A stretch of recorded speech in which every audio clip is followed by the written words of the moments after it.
Kalau panutan sih dari dulu saya arah kiblatnya ke Guns N' Roses ya, GNR. Iya. Ya kalau misalkan semenjak di reggae saya akhirnya kiblatnya ke Toniki. Oh tadi, Iya. katanya kena Indo Betul ya. betul betul.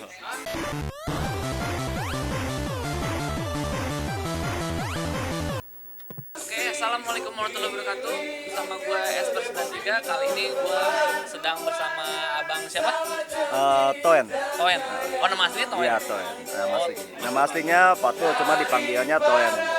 Iya. Oke, siap. Dari Second Time Project. Oke. Ini berarti si abang ini masuknya band atau Kalau misalkan untuk kafe-kafe seperti di sini biasanya saya pakainya solo akustik. oh solo Iya, musik? jadi sendiri. Tapi sebenarnya punya band. Punya band, Namanya band apa? Second Time Project. Second Time.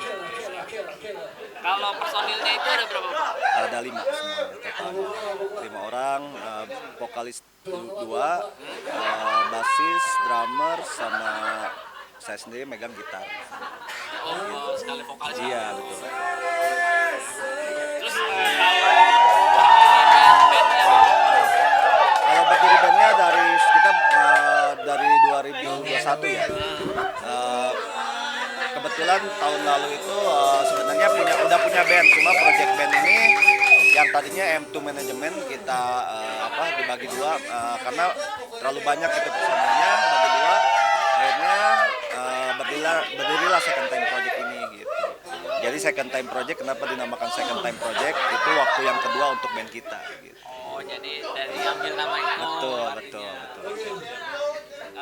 Terus kalau berarti itu arti namanya itu karena ini second time. Iya betul, karena waktu kedua untuk band kita, jadi pecahan dari M2 Management, akhirnya terbentuklah Second Time Project. Terus kalau pengalaman abang nih, manggungnya bang.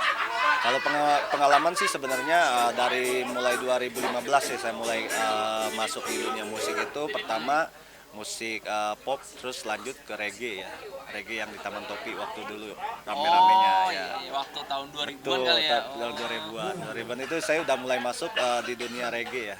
Waktu Taman Topi berdiri ya, sekarang sayangnya karena Taman Topi itu sudah berubah ya Iya. jadi balai kota sebenarnya. Makanya kita rubah lagi musiknya ke pop juga gitu, balik lagi ke asal gitu. Karena emang pop tuh lebih mudah diterima. Betul. Karena memang untuk kalangan menengah ke atas sama kalangan yang ke bawah itu pop sekarang udah makin naik ya, betul. Apalagi kalau yang lagi hits sekarang kan. Betul. Mungkin kalau misalkan reggae ya hanya komunitas ya, maksudnya kita juga tidak bisa memungkiri untuk reggae itu tetap berkembang di dunia musik di Bogor. Kan reggae termasuk indie. Betul. Makanya setiap kalau misalkan ada penawaran untuk penampilan di acara komunitas reggae, saya juga tetap masuk gitu. Karena dulu basicnya di reggae itu. Begitu. Itu sebelumnya pernah masuk event gede gitu bang di Bogor? Kalau event gede saya pernah di Belanova ya. Itu event yang diadain sama sebuah band asal Bogor, namanya band Taj Mahal ya. Nah itu saya diundang ke sana dan memang eventnya besar di Bogor gitu ya. Kalau event saya sering ikut ya. Kalau lomba bang, lomba kayak Kalau lomba pernah lomba dulu waktu di reggae. Sebenarnya sih kebanyakan saya bukannya ikut lombanya gitu. Sebagai gue starnya gitu. Kalau di reggae dulu iya. Terus mau tanya nih bang, kalau musisi yang abang sukai nih, panutan abang nih, siapa nih? Kalau panutan sih dari dulu saya arah kiblatnya ke Guns N' Roses ya, GNR. Iya. Ya kalau misalkan semenjak di reggae saya akhirnya kiblatnya ke Toniki. Oh tadi, Iya. katanya kena Indo ya. Betul. Terus kalau misalkan nih bang, teman-teman yang lagi nonton ya, Ya, di betul. YouTube pengen booking band abang tuh kayak gimana bang caranya bang? Kalau misalnya untuk nge-booking bisa di follow aja di Instagram kita ya, di Second Time Project, tulisannya itu ND koma di atas time TIME Project. Nah, di Instagramnya. Pokoknya kalau misalkan di Instagram itu kalau udah pencariannya ND udah pasti keluar kita ND Time. Karena mungkin di kita. Iya betul. Terus gimana nih Bang, menurut Abang di kafe Kopi Ngeclak, event kayak gini tuh gimana menurut Abang? Nah ini dia buat untuk warga-warga Bogor ya, rekomendasi banget untuk tempatnya di Kopi Ngeclak ini karena yang pertama itu view-nya bagus gitu. Yang kedua itu makanannya sangat soft ya untuk harganya gitu kan. Udah terjangkau banget gitu. Ramah di kantong Lama ya? banget di kantong. Ini wajib buat dikunjungin gitu kan. Lokasi juga nggak jauh dari kota ya, misalnya nggak terlalu jauh.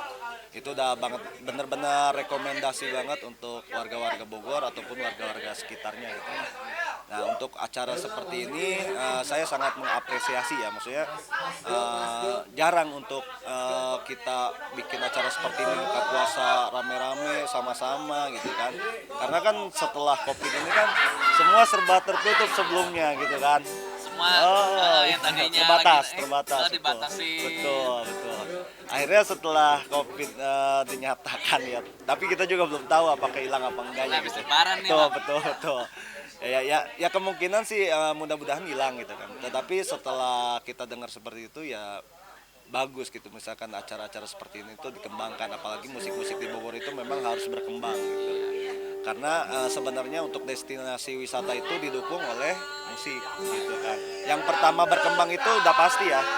Sebelum ke hal-hal yang lain, misalkan pakaian atau makanan itu ya pasti utamanya musik gitu.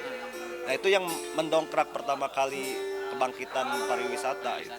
Karena entertainment ya. Betul.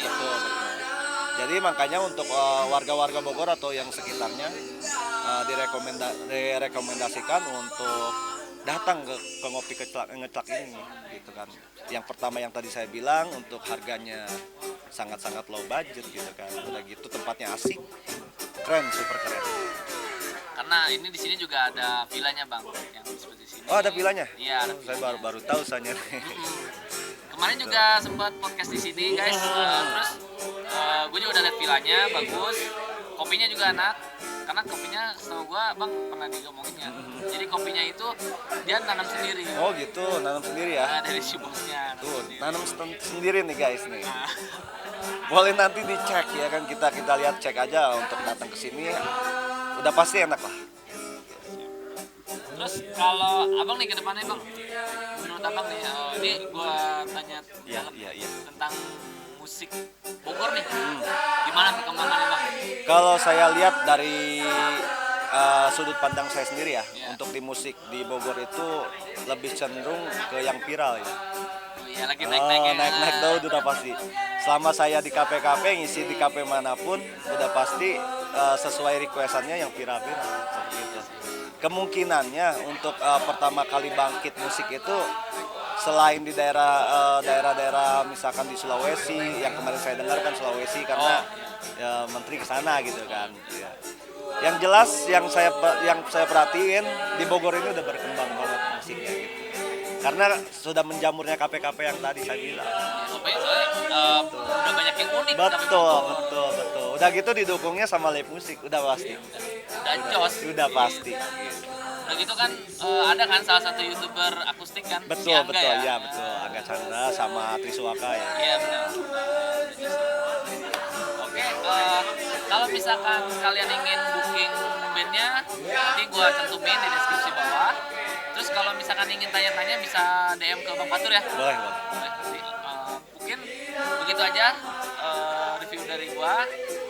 Sekian dari gua. Wassalamualaikum warahmatullahi wabarakatuh. Jangan lupa like, comment, dan subscribe di Esper93 dan Bang Fatur apa? Second Time Project. Oke, Second Time Project. Oke. See you next time and next video. Bye.